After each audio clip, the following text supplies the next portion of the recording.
Alors, mesdames, messieurs, de retour sur ce plateau, on enchaîne avec la rubrique Jeux de mots, qui, je rappelle, Jeux de mots de l'émission, qui a pour objectif de vous proposer et de proposer également à mes invités des mots en lien avec le thème du jour, puisqu'aujourd'hui on parle d'entrepreneuriat, résilience comme vraiment moteur ou bien modèle de réussite. Donc on va aller auprès de mes invités, donner chacun, prenez s'il vous plaît, prenez. Alors, je pensais que c'était du café. Non, c'est pas du café, mais quand même, pour accomplir de la plus belle des manières notre jeu. Alors, vous allez sélectionner ou piocher un mot et nous fournir une définition ou une explication basée sur votre compréhension et également votre expérience personnelle. Il est en train de faire de la magie. Donc, on va démarrer par qui? Ça, c'est le côté africain qui parle, quoi. Oui. Donc, on va démarrer par lui. Bon, allez. Allez, on va démarrer par vous. Vous nous donnez. Ah, je lis. Oui, d'accord. Ah, C'est quoi? rebondir. Rebondir, c'est important. C'est-à-dire, dans le rebondir, il y a rebondir. Il y a résilience. OK? Le fait pour moi, hein, donc quand je me dis rebondir, c'est quand vraiment tu te dis que tout est fini pour certains. Et de dire que c'est l'occasion de remonter. Et l'exemple que je donnerai par rapport à rebondir, c'est cet âne qu'on a voulu ensevelir. À chaque fois qu'on mettait du sable, il se frottait et remontait. C'est-à-dire, ça veut dire quoi? C'est que quand on est dans des difficultés, on se lève. Rebondir aussi, peut-être aussi, quand on tient le bon bout aussi, n'est-ce pas? De ne pas lâcher et d'aller encore plus loin. C'est-à-dire ici de ne pas, comme yafous, ou bien se prélasser parce qu'on a eu ce que nous avions. C'est important. Voilà, en tout cas, c'est important. On va passer à Jupiter Faye. Je vais faire un peu comme un peu le maraboutage là. On est en Afrique, hein? Alors. Apprentissage, oui. Ah, est-ce que vous êtes coach? Exactement, c'est la magie africaine qu'en fait. J'ai l'habitude de dire, on ne finit jamais d'apprendre. On ne finit jamais d'apprendre. La vie n'est que apprentissage. Il n'y a pas de limite dans le savoir. C'est tout ce que je peux dire aux jeunes. Continuez d'apprendre. Le diplôme n'est qu'une présomption de connaissance. La vie, il y a beaucoup de choses dans la vie. Il y a les études.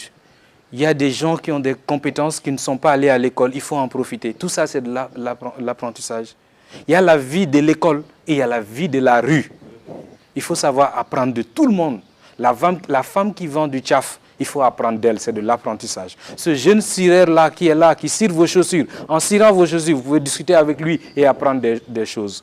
Ce gosse-là qui vous fait du café au bord de la route, quand vous sirotez votre café, restez un moment, échangez avec lui, vous allez apprendre de lui. Vous lui donnez et vous recevez. C'est de ça que Dieu a besoin, comme il a dit tout à l'heure. La spiritualité doit être au cœur de tout pour un entrepreneur. Si on n'a pas Dieu dans notre vie, on ne peut pas avancer. Et quand on apprend, le premier apprentissage, c'est l'apprentissage vers Dieu. Le Coran, la Bible, la Torah. C'est toute cette spiritualité-là qui nous accompagne et qui nous permet de ne pas abandonner. Et pour piocher un peu sur son mot, bondir, continuer à rebondir, c'est ça la résilience. C'est important. Alors, monsieur Wad, encore? C'était ton tour de magie. Hein? Alors, vision. Attention, la vision. La vision. Alors, là, ce que je dirais par rapport à la vision, un entrepreneur doit avoir la vision. C'est-à-dire déjà, avoir des ambitions, déjà. Mais voir, c'est-à-dire ce qu'on appelle la percée. Voir, être comme l'aigle, voir très loin, ne pas faire du pilotage à vue pour un entrepreneur. Voilà, savoir où est-ce que je me vois, n'est-ce pas, à court, moyen et long terme. Mais surtout quand on dit vision, c'est-à-dire c'est vraiment à le long terme, où est-ce qu'on veut se situer. C'est ça qui est important pour, comment dire, un entrepreneur, avoir la vision. C'est important. Alors, M. Faye? Alors, on va piocher encore. La détermination, oui. Ça encore, ça renvoie à la notion de résilience. Il faut être déterminé dans tout ce qu'on fait. C'est important. Ne pas abandonner. Et ça rejoint un peu cette notion de vision. La meilleure façon d'être déterminé, c'est d'avoir une vision. Parce que quand vous faites ça ne marche pas, qu'est-ce qui vous pousse à être déterminé? C'est parce que vous avez vu quelque chose. C'est ça qui vous pousse à être déterminé. Si vous n'avez rien vu, vous ne serez pas déterminé, vous allez baisser les bras. Mais quand tu sais que tu vas à Touba, tu sais où est situé Touba. Quand tu prends ta voiture, tu arrives à Diamniadio, qu'est-ce qui te pousse à continuer? C'est parce que tu sais où se trouve Touba. Donc si tu continues ton chemin, c'est parce que tu as une vision. En tout cas, les mots ont été bien choisis. Choisi. Et la transition bien faite. Exactement. Non, c'est monsieur Wade et moi qui nous comprenons. À la transition également. La confiance en soi. Ah, c'est important ça. Alors, toutes les ressources sont en nous. Toutes les ressources. Nous avons beaucoup de capacités et nous devons croire en nous-mêmes que nous sommes notre première solution. Donc, un entrepreneur doit avoir confiance pour pouvoir même transmettre cette confiance à l'autre.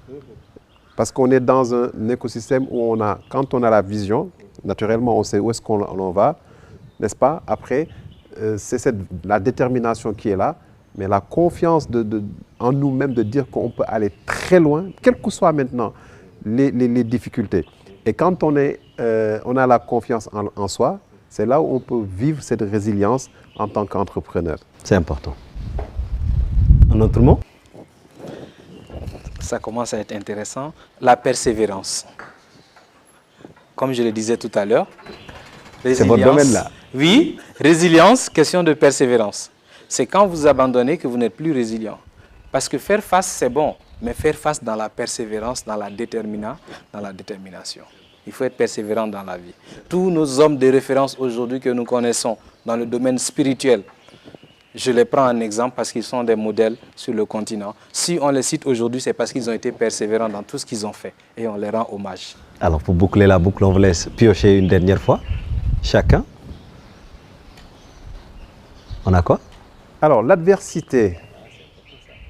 Alors, notre meilleur et pire adversaire, c'est nous-mêmes.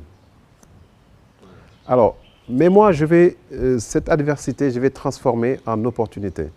C'est-à-dire,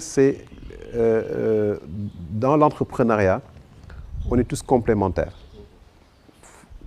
L'adversaire, en réalité, doit être quelqu'un comme le concurrent, qui te permet juste de te mesurer et d'aller beaucoup plus loin. Parce qu'il y a des gens, c'est comme en sport aussi, hein, c'est-à-dire il est bon de mettre les meilleurs à côté, des beginners par exemple, pour qu'ils puissent tirer les autres. Mais l'adversité, c'est l'acceptation aussi.